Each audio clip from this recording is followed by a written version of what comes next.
ठीक है, सुनना, मैं नेफ्रॉन बता देता हूँ पहले थोड़ा सा।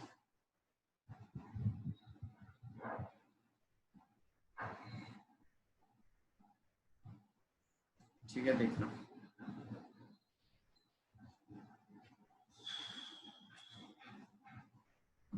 इधर देखो, सबसे पहले क्या पढ़ा था नेफ्रॉन के अंदर? किडनी है, ठीक है, दो किडनी, यहाँ से यहाँ से, दोनों से जो भी फिल्टर होता है वो यूरेटर में दे दिया जाता है। ठीक है, ये यूरेटर हो गया, और ये क्या था? ये दोनों यूरेटर हो गए, ये यूरिनरी ब्लैडर हो गया, यहाँ से यूरेथ्रा। ठीक है, तो ये दोनों क्या थे? ये और ये क्या थे? एक सेकेंड, ये और ये क्या है? यूरेटर। ठीक है, ये है यूरिनरी ब्लैडर।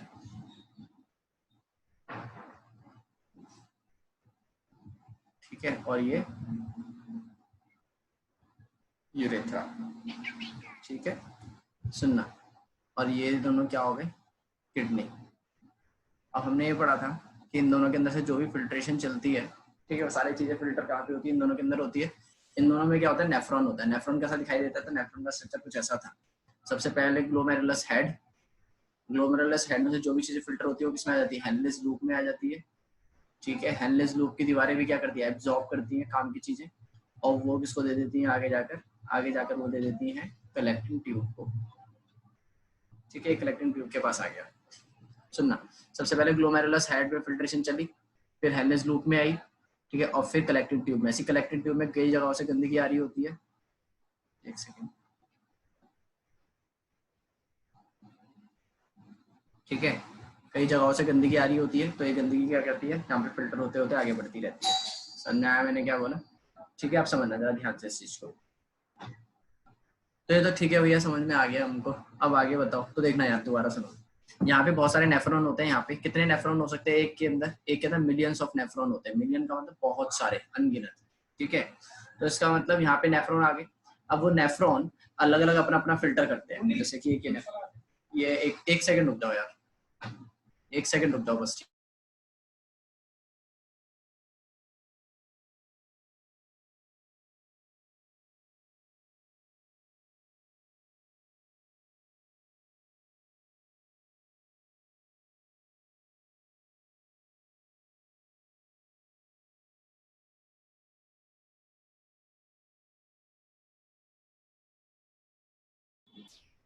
यार मेरी बात सुनो एक मिनट। मैं ना क्लास में बंद नहीं कर रहा, मैं अपनी वीडियो और ऑडियो ऑफ कर रहा हूँ। तब तक तुम डाउट्स निकाल लो, ठीक है? क्योंकि दिक्कत ये हो गई, नीचे मेरा घर बन रहा है ना, नीचे वो पुलिस वाला आ रखा है, मेरे को उससे बात करनी है 2 मिनट। ठीक है, तो क्या नाम है, प्लीज कुछ हरकतें मत करना, अपने आप को अनम्यूट मत करना, क्योंकि शोर होगा बहुत ज्यादा, बच्चों को डिस्टर्बेंस होगी, और इसलिए अपने आप को अनम्यूट मत करना। ठीक है, 5 मिनट में आ रहा हूँ मैं बस। ठीक है, ठीक है, ठीक है, हाँ ठीक हाँ है। भैया। हाँ हाँ भैया। हाँ भैया। ठीक है, हाँ ठीक है, ठीक है, ठीक है, ठीक है। अब अपने डाउट्स निकाल लो, मतलब अपना वो निकाल लो, क्या नाम है, बुक में देख लो, या फिर एक क्या नाम है, देख लेना तुम अपने हिसाब से। ठीक है, मैं या फिर एनसीईआरटी का वो स्क्रीन शेयर कर देता हूँ, एनसीईआरटी के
चलो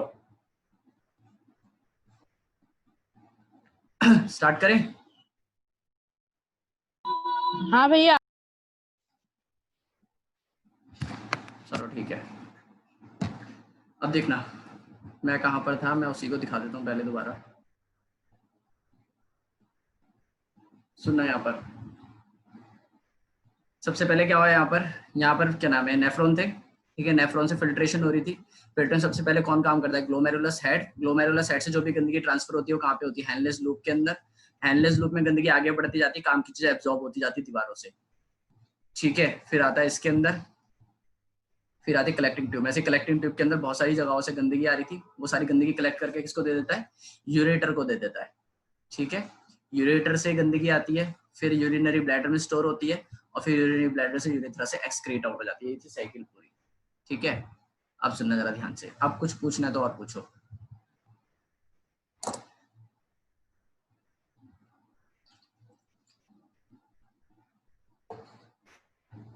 पूछना है कुछ?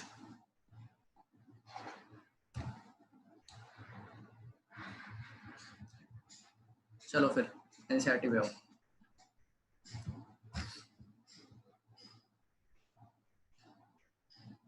आज डाउट क्लास थी इसीलिए बहुत कम आए हो क्या तुम यार? मजे मत लो यार क्लास में यार, तुम लोग मजाक मजाक समझ रहे हो यार तुम लोग। चलो ठीक है, देखो सुनना, पहले अगर किसी को इंटेक्स क्वेश्चन पूछना है तो पहले इंटेक्स क्वेश्चन पूछ लो, फिर हम टेक्स्ट से शुरू करेंगे। अगर किसी ने पढ़ा है तो, नहीं पढ़ा तो फिर बात ही अलग है फिर तो।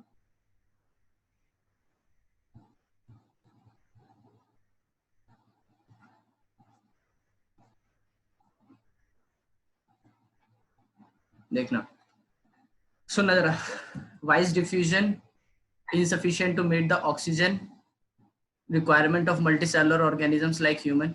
कह रहा है जो डिफ्यूजन होता है वो छोटे मतलब मल्टीसेलुलर ऑर्गेनिज्म के लिए इनफ क्यों नहीं होता, तो सिंपल से इसका रीजन है यार। देखना, मान लो फॉर एग्जांपल हम डिफ्यूजन की बात करते हैं, डिफ्यूजन में क्या होगा, ऐसे बहुत सारे सेल्स, मल्टीसेलुलर में क्या होंगे, बहुत सारे सेल्स होंगे।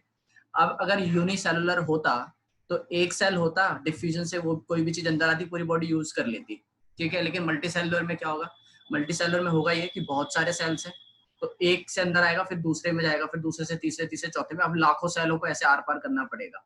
और जो लाखों सेलों को ऐसे आर पार करना पड़ेगा तो बहुत ज्यादा टाइम लगेगा, और इस टाइम से बचने के लिए तो क्या किया गया है कि ये काम नहीं करता इसके अंदर। अभी समझ में आया मैंने क्या बोला? तो इसका मतलब डिफ्यूजन प्रोसेस मल्टीसेलुलर में इसलिए काम नहीं करता क्योंकि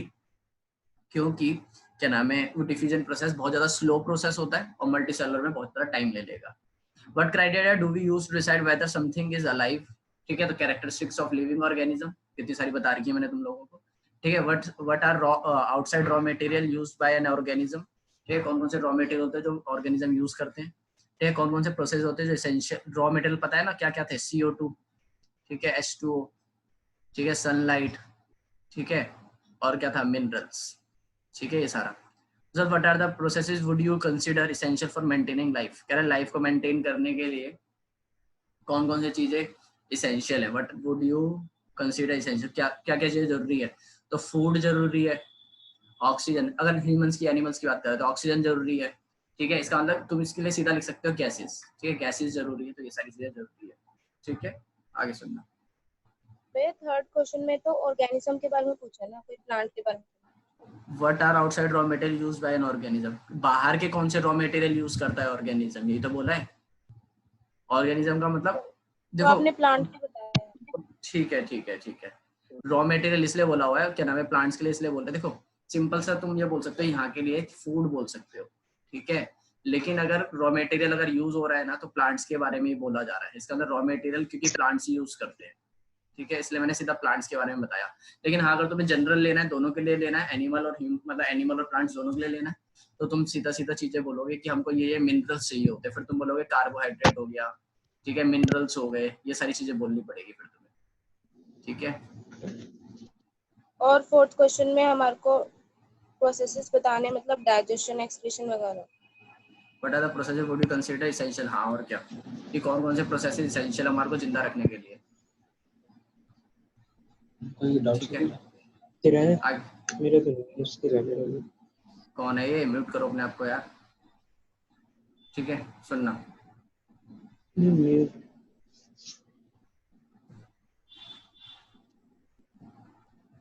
अरे क्या हो रहा है मेरे में?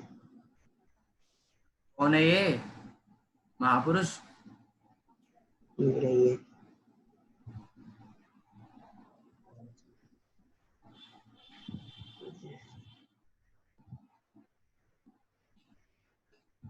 विक्की, शोर आ रहा है यार तेरे यहाँ से। सुनो इधर अब। उसके बाद है डाइजेशन के बाद, डाइजेशन पे कोई क्वेश्चन है यहाँ पे, ये रहा। ठीक है, सुनना जरा ध्यान से। क्या है, what are the difference between autotrophic and heterotrophic? Autotrophic और हेटरोट्रॉफिक में डिफरेंस बता दोगे तुम लोग? ऑटोट्रॉफिक जो अपने आप खाना बनाते हैं, हेटरोट्रॉफिक जो अपने आप खाना नहीं बनाते। ऑटोट्रॉफिक और क्या नाम है, इनऑर्गेनिक कंपाउंड यूज करते हैं, उसको ऑर्गेनिक में कन्वर्ट करते हैं। ठीक है, और ये ऑर्गेनिक यूज करते हैं। समझ में आया क्या कह रहा हूँ? ठीक है, उसके बाद क्या नाम है, इनके रॉ मटेरियल लिख सकते हो कि इनको क्या क्या रॉ मटेरियल चाहिए, और फिर तुम इसके लिए लिख सकते हो इसको क्या क्या चाहिए। ठीक है, खत्म। What do plants get each of the raw material required for photosynthesis? कह रहा है फोटोसिंथेसिस के लिए जो रॉ मटेरियल होता है वो प्लांट्स को कहाँ से मिलता है और कैसे मिलता है? तो सिंपल सा मतलब है यार, सिंपल सा आंसर है CO2, जो मैंने अभी बताए थे। ठीक है, तो CO2 है, कहाँ से मिलता है ये भी बता दोगे तो। ठीक है, एक सेकंड रुको, एक काम करता हूँ मैं तुम्हें सीधा सीधा दिखा देता हूँ। एक सेकंड,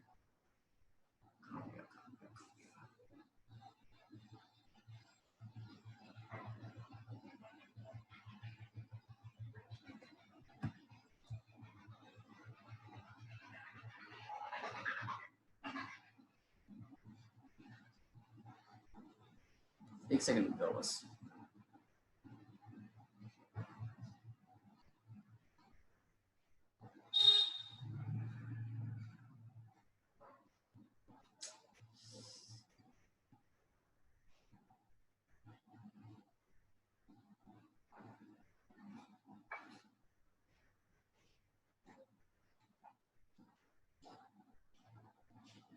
ठीक है, ये रहा, सुनना जरा ध्यान से। अच्छा, एक चीज और मैं बता रहा हूँ तुम लोगों को कि नोट्स इस बार मैं तुम्हें अगले चैप्टर से ना साथ साथ दूंगा। मतलब साथ साथ का मतलब हम साथ साथ चैप्टर नोट्स कर रहे होंगे। ठीक है, क्योंकि तुम फिर करते नहीं हो, आधे ज्यादा ऐसे छोड़ रहे हो तुम लोग। ठीक, तो सुनना जरा ध्यान दे। भैया नोट्स कब दोगे इस वाले चैप्टर के? अगले चैप्टर से साथ साथ करोगे तुम। ठीक है, मैं स्क्रीन शेयर कर दिया करूंगा, तुम साथ साथ नोट डाउन करोगे अगली क्लास से, अगले चैप्टर से, मतलब अगला जब चैप्टर स्टार्ट।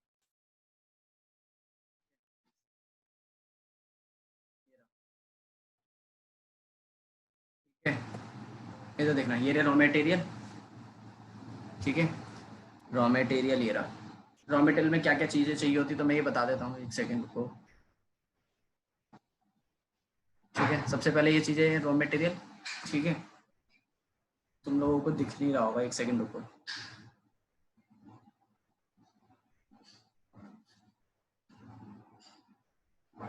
अभी दिख रहा है? ठीक है, रॉ मटेरियल ये रहे। ठीक है, तो वाटर किससे, सॉइल से एब्जॉर्ब करता है, और किसके थ्रू, रूट के थ्रू। मिनरल्स भी सॉइल के थ्रू और रूट्स के थ्रू। CO2 एब्जॉर्ब करता है एयर के थ्रू, स्टोमेटा से। ठीक है, और सनलाइट कहाँ से मिलती है? सन से मिलती है, क्लोरोफिल के थ्रू। ठीक है, ये सारे ये थे। ठीक है, अब आगे सुनना जरा ध्यान से। ये थोड़ा स्लो चल रहा है मेरे हिसाब से, देख लेना इसको। ठीक है, आगे सुनना। ठीक है, दोबारा आते हैं वापस हम NCERT पर। Where do plants get each of the raw material required by for photosynthesis? कह रहा है प्लांट्स को रॉ मटेरियल कहाँ से मिलता है फोटोसिंथेसिस, बता दिया मैंने। What is the role of the acid in our stomach?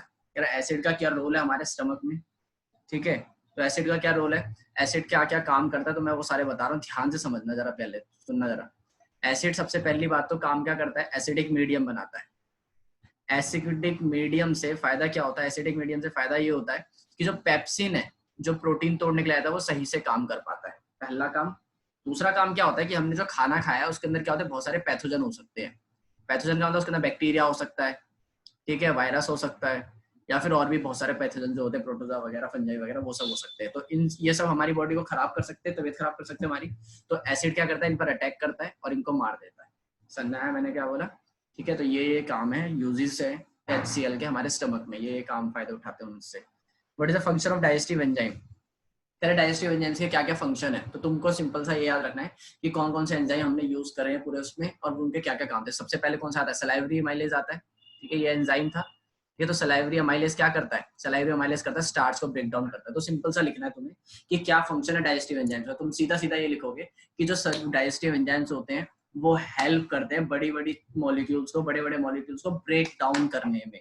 The digestive enzymes helps in break down of क्या नाम है फूड पार्टिकल्स। ठीक है, आगे सुनना। What is a small intestine design to absorb digested food. कह रहे जो स्मॉल इंटेस्टाइन होती है वो कैसे, वो क्या नाम है डिजाइंड होती है डाइजेस्टिव फूड को एब्जॉर्ब करने के लिए। ठीक है, तो स्मॉल इंटेस्टाइन कैसे काम करती है, स्मॉल इंटेस्टाइन के अंदर क्या होता है, विलाई होती है। ठीक है, तो क्या तुम डिजाइन किस क्या बोलोगे कि इट हैज विलाई, जिससे उसका सरफेस एरिया इंक्रीज हो जाता है, और सरफेस एरिया इंक्रीज हो जाता है तो उसको ज्यादा जगह मिल जाती है खाना एब्जॉर्ब करने की। खत्म बात। समझ आया मैंने क्या बोला? ठीक है, समझ में नहीं आया तो पूछ लेना भाई और बहन।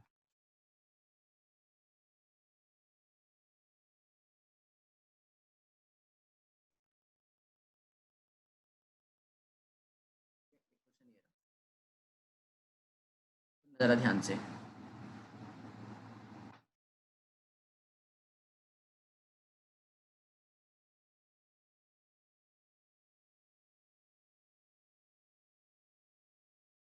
What are the advantages of an aquatic animal organism over terrestrial organism which have regard to obtain oxygen for respiration?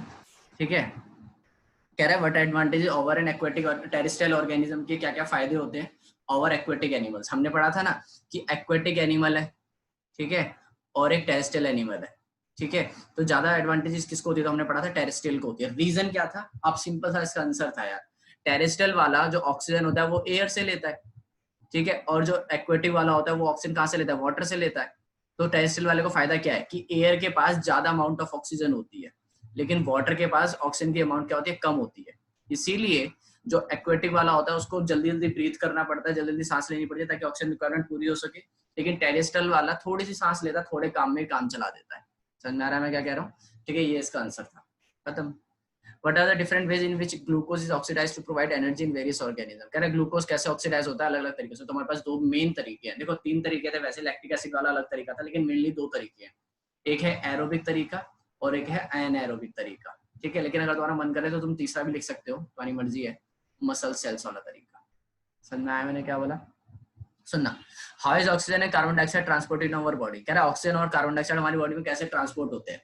तो ऑक्सीजन के लिए हमने पढ़ा था हीमोग्लोबिन काम करता है, और कार्बन डाइऑक्साइड के लिए क्या पढ़ा था, कार्बन डाइऑक्साइड के लिए जो ब्लड के अंदर जो वाटर होता है मतलब प्लाज्मा, ठीक है, वहां से ट्रांसपोर्ट होता है। तो इसका मतलब तुम क्या बोलोगे कि हमारी बॉडी के अंदर मतलब ह्यूमन बीइंग्स की बॉडी के अंदर ऑक्सीजन ट्रांसपोर्ट होता है हीमोग्लोबिन की मदद से। सीधा सीधा सबसे पहले लिखोगे दोनों ट्रांसपोर्ट होते हैं ब्लड की मदद से, लेकिन ऑक्सीजन ब्लड के अंदर हीमोग्लोबिन की मदद से ट्रांसफर होता है, और जो क्या नाम है कार्बन डाइऑक्साइड वो सीधा ब्लड से ट्रांसफर हो जाता है। अगर एग्जैक्टली बताना है तो उसके अंदर जो लिक्विड होता है प्लाज्मा होता है उससे ट्रांसफर होता है।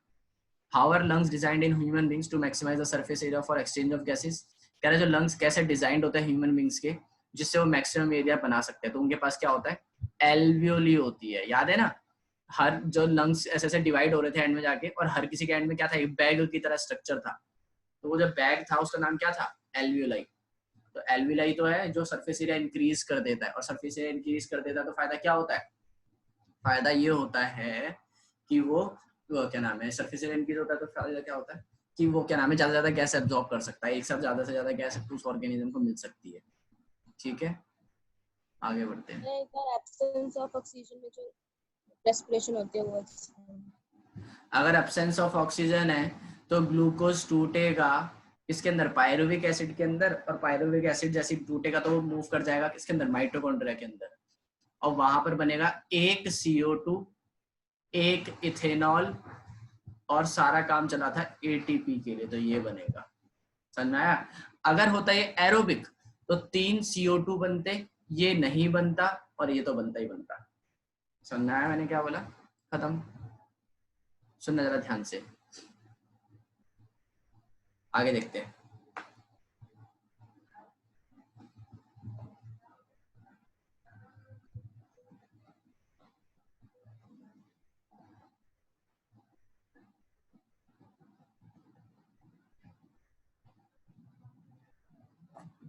ठीक है, ये रहा, ये वैसे मैं बता चुका हूँ, पहले किसी ने मेरे से पूछा था। फिर सुनना, what are the components of the transport system in human beings. कह रहा है ह्यूमन बीइंग्स के अंदर कौन कौन से मैकेनिज्म, कौन कौन से ट्रांसपोर्ट सिस्टम्स है, कौन कौन से ह्यूमन बीइंग्स के अंदर ट्रांसपोर्ट मैकेनिज्म, कौन कौन से ट्रांसपोर्ट सिस्टम्स है। तो हमारे पास 2 ट्रांसपोर्ट सिस्टम है, ठीक है। क्या नाम है, वो सीधा सीधा बोलो ब्लड वेसल्स हैं, ठीक है। और उसके अंदर भी डिटेल पूछेगा तो तुम बता दोगे आर्टरी और वेन्स, इन दोनों की वजह से ट्रांसपोर्टेशन चलती है। Why is it necessary to separate oxygenated and deoxygenated blood in mammals and birds? कह रहा है ये क्यों जरूरी है कि क्या नाम है ऑक्सीनेटेड और डीऑक्सीनेटेड ब्लड मैमल्स से और बर्ड्स में अलग होना चाहिए। Why is it necessary to separate oxygenated and deoxygenated blood? अगर ऑक्सीनेटेड और डीऑक्सीनेटेड ब्लड अगर मिक्स हो गया तो बॉडी के अंदर टॉक्सिसिटी बढ़ जाएगी। क्यों? क्योंकि ऑक्सीजनेटेड में होता है ऑक्सीजन और डीऑक्सीनेटेड में होता है CO2। इसके पास होता है ऑक्सीजन, इसके पास होता है CO2। अब ये दोनों ब्लड अगर मिक्स हो जाएंगे तो जो जिस सेल को मिलना चाहिए था न्यूट्रिएंट, उसको पता ही नहीं लगेगा कि उसको CO2 की जरूरत है, या फिर मतलब उसको CO2 की जरूरत होगी और उसको और फॉर एग्जांपल उसको O2 की जरूरत है और हम उसको दिए जा रहे हैं CO2 की ले भाई तू CO2 ले। कहता है भाई मेरे को ऑक्सीजन चाहिए, मैं मर जाऊंगा। तो हम उसको सेपरेट मैकेनिज्म सेपरेट करना मुश्किल हो जाएगा। इसीलिए क्या बोला जाता है, इसीलिए बोला गया है कि जो दोनों में सेपरेट मैकेनिज्म होना चाहिए, क्योंकि अगर सेपरेट मैकेनिज्म नहीं होगा तो बॉडी के अंदर टॉक्सिसिटी बढ़ेगी, जिसकी वजह से ऑर्गेनिज्म की डेथ भी हो सकती है, क्योंकि इस सेल को जो न्यूट्रिएंट चाहिए वो मिल ही नहीं पाएगा। ठीक है। What are the components of transport system in high organised plants? भैया थोड़ा धीरे धीरे बोलो ना। ठीक है, सुनना भैया ये कोल्ड ब्लड और वार्म ब्लड कैसे होता है? बता दूंगा अभी, रुक जा। सुनो, how are water and minerals transported in plants? कह रहा है वाटर और मिनरल कैसे ट्रांसपोर्ट होते हैं। How are water and minerals transported in plant? तो तुम्हें इसका आंसर तो पता ही है, जाइलम और फ्लोएम। ठीक है। How is food transported in plant? Food कैसे ट्रांसपोर्ट होता है? फ्लोएम के थ्रू। अब देखो स्पेसिफिकली फूड पूछ रहा है वो, ठीक है। तो तुम्हें फ्लोएम को भी डिटेल में बताना पड़ेगा कि जो खाना ट्रांसपोर्ट होता है फ्लोएम के थ्रू होता है। फ्लोएम का जो क्या नाम है, क्या कहते हैं उसको, क्या नाम है, वो ड्राइविंग फोर्स होती है, वो क्या होती है, ऑस्मोटिक कंसंट्रेशन ग्रेडियंट होती है। ठीक है। और ये सारी चीजें तुम एक्सप्लेन करोगे। ये एटीपी यूज करता है, ये भी बताओगे तुम। ठीक है। आगे सुनो। अच्छा, इसने एक वर्ड पूछा है, क्या नाम है, वार्म ब्लडेड और कोल्ड ब्लडेड। ठीक है, तो मैं बता देता हूँ, सुनना। वार्म ब्लडेड का मतलब पता है क्या होता है? वार्म ब्लडेड का मतलब होता है, एक सेकेंड, वार्म ब्लडेड का मतलब होता है ऐसे ऑर्गेनिज्म जो अपनी बॉडी का जो टेम्परेचर है ना वो रेगुलेट कर सकते हैं। और जो कोल्ड ब्लडेड होते हैं वो ऐसे ऑर्गेनिज्म होते हैं जो अपनी बॉडी का टेम्परेचर रेगुलेट नहीं कर सकते। मतलब ये कि अगर मान लो, देखो होता क्या है, हम अपनी जैसे गर्मी हो रही है तो हमारी बॉडी अपने आप को अपना टेम्परेचर रेगुलेट कर लेती है ना, कि जैसे कि अब कैसे करती है, तो तुम्हें पता ही है कि जब हमें गर्मी लग रही होती है हमें स्वेट आने लग जाता है, स्वेटिंग होने लग जाती है, पसीना आने लग जाता है। और जब ठंड लगती है तो हमारी बॉडी क्या करती है, शिवर करने लग जाती है, कपकपाने लग जाती है। तो हमारी बॉडी अपने टेम्परेचर खुद रेगुलेट कर सकती है। तो हमारी बॉडी का टेम्परेचर रेगुलेट कर सकती है तो हम किस में आते हैं, वार्म ब्लडेड में आते हैं।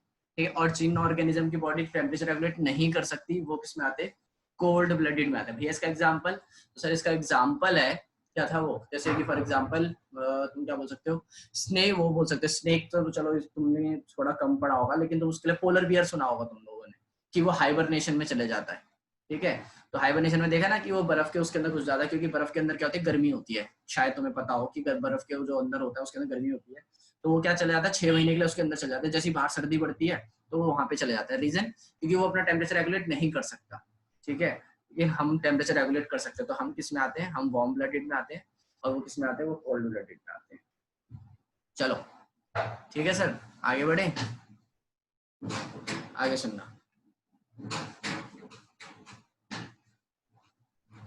ठीक है। अच्छा, जो मैं वैसे फिश स्नेक वाला एग्जांपल बता रहा था ना, स्नेक वाले के लिए एस्टिवेशन कहते हैं, अगर तुम्हें याद रखना है तो सुनना। Describe the structure and function of nephron. Nephron का स्ट्रक्चर और फंक्शन बताना है। ठीक है, बता देंगे। नेफ्रॉन के बारे में तो अभी बताया, क्लास की स्टार्ट होते ही बताया था सब कुछ। What are the method used by plant to get rid of excretory product? Excrete मतलब प्लांट्स का एक्सक्रीटरी प्रोडक्ट निकालना है प्लांट्स को, तो कौन कौन से तरीके यूज करते हैं वो ये भी पता है हमें। How is the amount of urine regulated? Urine, amount of urine कैसे रेगुलेट की जाती है, तो ये भी मैंने लास्ट क्लास में बता चुका हूँ कि यूरिन के अमाउंट को रेगुलेट करने के लिए हम कौन से तरीका कैसे यूज करते हैं, वो कि कितनी फिल्ट्रेशन रेट है। ठीक है, फिल्ट्रेशन रेट कैसे काम कर रहा है, किडनी कैसे सही से काम कर रही है, कितना सही से काम कर रही है, और कितना क्या नाम है, हमने कितना लिक्विड कंज्यूम करा है। तो ये सारी चीजों पे क्या डिपेंड करता है कि कितना यूरिन एक्सक्रीट आउट होगा। ठीक है। अच्छा, एक चीज बात आती है ये एनसीईआरटी क्वेश्चंस की। एनसीईआरटी क्वेश्चन हम अभी अगले सेशन में शुरू करेंगे, तब तक मैं काम करता हूँ तुम लोगों को अभी। तो मैं नोट्स होता था, मैं बार बार बोल रहा हूँ, अगली क्लास से जो नोट्स होंगे वो तुम्हें स्क्रीन से शेयर करके सीधा सीधा उतारने पड़ेंगे। ठीक है, क्या नाम है, तो क्योंकि तुम कई सारे कर नहीं रहे हो और आधे सो रहे हो क्लास के अंदर। मैं सच बता रहा हूँ, तुम लोगों के घर से बहुत ज्यादा बार बोल रहे हैं मेरे को पेरेंट्स कि सर वो नहीं पढ़ रहा है, नहीं पढ़ रही, क्योंकि वो दिक्कत ये हो रही है कि तुम क्या नाम है, लाइव क्लास चल नहीं रही है, तुम लोग वीडियो ऑफ करके बैठ जाते हो, फिर कुछ भी चल रहा है।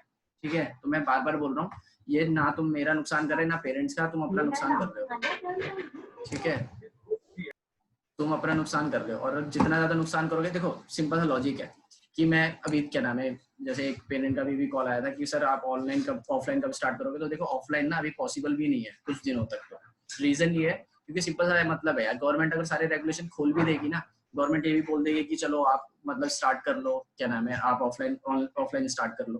ठीक है, तो दिक्कत हमें है, हमें दिक्कत क्या है कि तुम आओगे, फिर तुम हमारी वजह से, या फिर मान लो फॉर एग्जांपल कोई बच्चा आया, उसने ध्यान नहीं दिया, उसने मतलब कहीं पे हाथ आ गया, उसने वहां पे हाथ लगा दिया, तो तुम्हारे लिए वो दिक्कत है। ठीक है, तो हमको तो सब बच्चों के बारे में सोचना है ना, तो ऑफलाइन अभी कुछ दिनों तक तो पॉसिबल नहीं है, और अगर कुछ दिनों तक तुम रुके रहे इस चक्कर में कि जब होगा तब पढ़ लेंगे सही से, तो बहुत ज्यादा नुकसान हो चुका होगा तब तक। ये बात दिमाग में बिठा लो। और देखो अब वैसे भी स्कूल्स तो ओपन नहीं होने वाले 30 जून तक, तो इसका मतलब ये वाला महीना भी गया, ये वाला महीने के बाद गवर्नमेंट सोचेगी कि स्कूल्स को खोलना है कि नहीं। अब जब स्कूल्स खुलेंगे तब जाके शायद ट्यूशंस का नंबर आएगा, समझ आ रहा है, क्योंकि स्कूल से ज्यादा भैया रेगुलेट करना होगा। डब्ल्यूएचओ वाले बोल रहे हैं खुलने वाले हैं स्कूल 9 अच्छी to बात है, 12। अच्छी बात है। ठीक है, तो ये बात दिमाग में बिठा लो कि वो बहुत ज्यादा दिक्कत हो जाएगी अगर तुमने क्या नाम है अभी से सीरियसली नहीं पढ़ा कि चलो ठीक है पढ़ लेंगे। ये मैं हर क्लास में बोल रहा हूँ ये बात।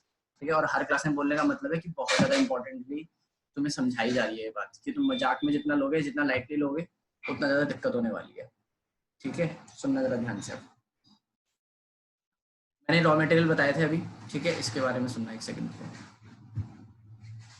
ठीक है, लीफ के स्ट्रक्चर के बारे में, यहाँ पे हेटरोट्रॉफिक न्यूट्रिशन। ठीक है, हेटरोट्रॉफिक न्यूट्रिशन में क्या है, 3 तरह के हेटरोट्रॉफिक न्यूट्रिशन है। क्या क्या रहते हैं, पैरासिटिक, सैप्रोफिटिक और होलोजोइक। ठीक है, ये 3 तरह के न्यूट्रिशन है। ठीक है, 3 तरह के न्यूट्रिशन आपको पढ़ने हैं। ठीक है, अमीबा कैसे खाना खाता है, अमीबा के लिए ये लिखा हुआ है सारा का सारा। ठीक है, अमीबा का स्ट्रक्चर ऐसे ही बनाना है, तुम्हें याद रखना। ये न्यूक्लियस हो गया। ठीक है, एक सेकेंड आन दो पहले।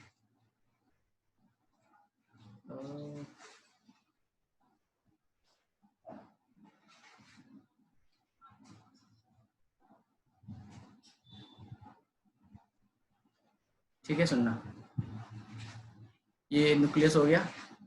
ठीक है यार, एक छोटा क्यों रहा। ठीक है, सुनना अब जरा ध्यान से। ठीक है, यहाँ पे ये पूरा डाइजेशन प्रोसेस है। डाइजेशन प्रोसेस का मतलब फूड कैसे कैसे एंटर करता है, कैसे कैसे बॉडी के अंदर ट्रांसपोर्ट होता है और कैसे बॉडी एब्जॉर्ब करती है उसको। ठीक है, सब कुछ लिखा हुआ है इसके अंदर। ठीक है, यहाँ पर थ्योरी में लिखा हुआ है और यहाँ पर रेस्पिरेशन है। ठीक है, सब कुछ लाइन से लिखा हुआ है, तुम्हें कोई भी दिक्कत नहीं है कि इधर उधर भागना पड़ेगा कि ये कहाँ है टॉपिक, ये कहाँ है, सब कुछ लाइन से लिखा हुआ है इसके अंदर। ठीक है, एक्सचेंज ऑफ गैसेस के अंदर भी पूरा एरो बना के समझाया हुआ है, फिर यहाँ पे थ्योरी से समझाया हुआ है। इसका मतलब ये कि तुम पहले एरो वाले तरीके से भी याद कर सकते हो। ठीक है, लेकिन लिखना तुम्हें अगर क्वेश्चन आ जाता है तो तुम्हें इस तरीके से लिखना पड़ेगा। जैसे कि मान लो फॉर एग्जांपल कि मैं बोल रहा हूँ कि क्या नाम है, कैसे कैसे तुम्हें याद करने का तरीका क्या है, वो एरो वाला तरीका याद कर लो। लेकिन जब लिखना पड़ेगा, जब क्वेश्चन आएगा, तो तुम्हें ऐसे थ्योरी की तरह लिखना पड़ेगा पूरा का पूरा। ठीक है, वरना दिक्कत होगी। आगे देखो, हार्ट मैकेनिज्म, हार्ट के लिए ये रहा। ठीक है, बस पढ़ लो यार, बहुत ज्यादा मेहनत की जा रही है तुम लोगों की वजह से। ठीक है, ये प्लांट वाला मैं इसीलिए मैंने ये दिया है क्योंकि इसमें बहुत सारा लिखना था, इसलिए मैंने सोचा चलो मैं ही नोट्स बना देता हूँ, तुम कितना लिखोगे। ठीक है, तो इसलिए ये सारा चीजें तुम्हें ध्यान रखनी है। चलो अब एक काम करो, अब मेरे को एनसीईआरटी के वो डाउट्स कराने हैं, एनसीईआरटी के जो मेन क्वेश्चन है। ठीक है, फटाफट से ज्वाइन करना, फटाफट से। अभी भी तुम बहुत सारे लेट आए हो, तुमने से 4-5 ने तो अभी लास्ट में एंड में ज्वाइन करा। ठीक है, मैं भी क्लास एंड कर रहा हूँ, फटाफट से ज्वाइन करना। ठीक है, मतलब मैं भी 1 मिनट में लिंक भेज दूंगा आज। ठीक है, जल्दी से ज्वाइन करना।